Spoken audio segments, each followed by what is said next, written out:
I want to thank John Jay College for this terrific honor and the judges for recognizing it, as well as all the staff here that have worked on putting together this terrific program for us, so that we can all hear the expertise that's been here.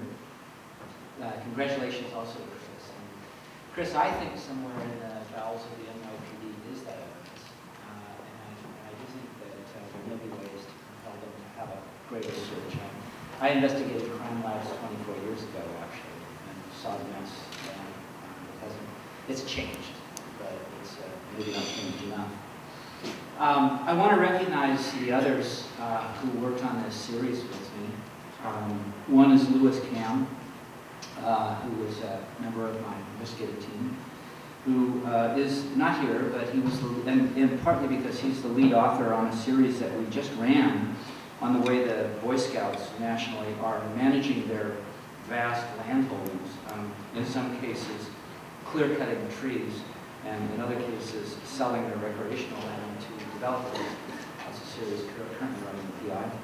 Also want to recognize Daniel Laker. Daniel, stand up for a second and just say hello. Daniel is our all-important computer-assisted reporting director. Daniel is the power behind our most powerful paragraphs in many of our stories, not just this series, and has done a tremendous amount of work around our newsroom, also giving us greater facilities to do what we do. And I also want to recognize the editor of our series, who isn't here, Rita Hibbert, assistant managing editor of the Seattle Post Intelligence. This series, by the way, is a prime example of seeing the story within your reporting. And it's a very important skill. For years now, myself and Daniel and Louis and others have been examining the everyday way that police abuse citizens. This is not the more highly publicized police shooting or incident that hits the headlines. This is the everyday event, the beatings, the tasings, the humiliations, and the rights violations.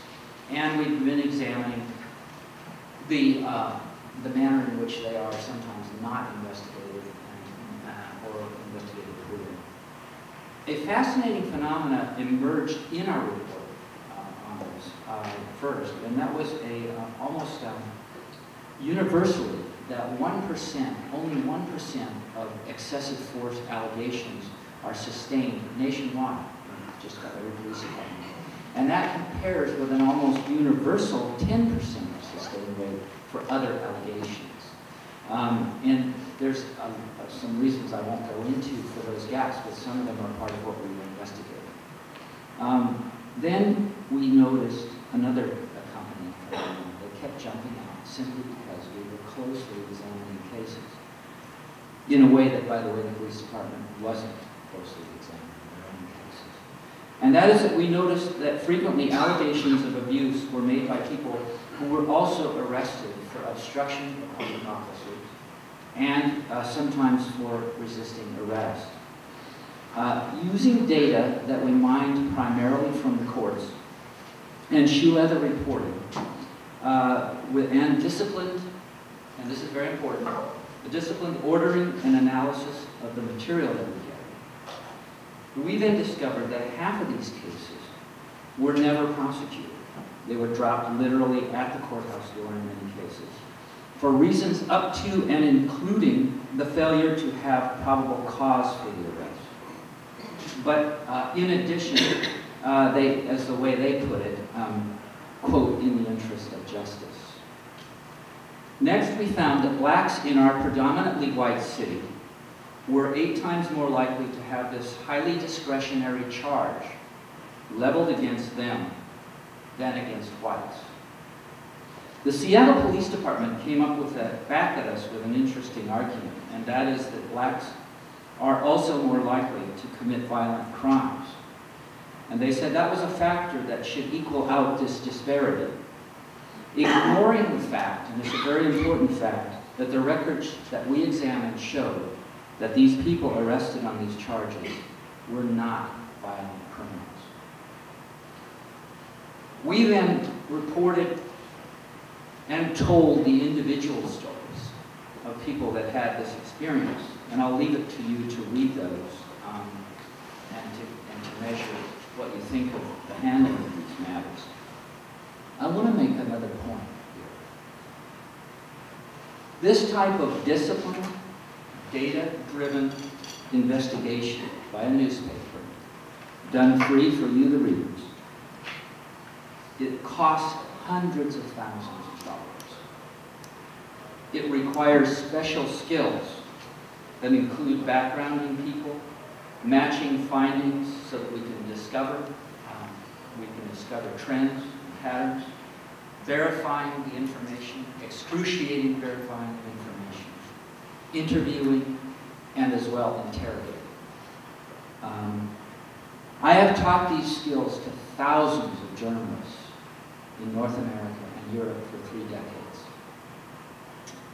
And today I stand here worried because my students are now losing their jobs.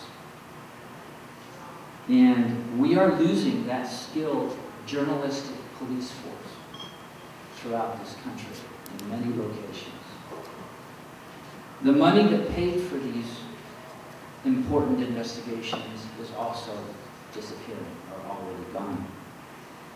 So our resilience, as a result, our nation's democratic traditions and I think our safety from abuse by the state could be diminished or perhaps even ultimately lost as a result. Now, I have no answer at all for this crash, this falling of the nation's newspapers. And I don't say this to you from some personal place where I'm going to suffer, because I'm not. I'm not going to suffer personally at all. But we all are, I think. And I wanted to warn you about that consequence today. Because an ordinary media provides a mirror for society, so that society can simply see itself.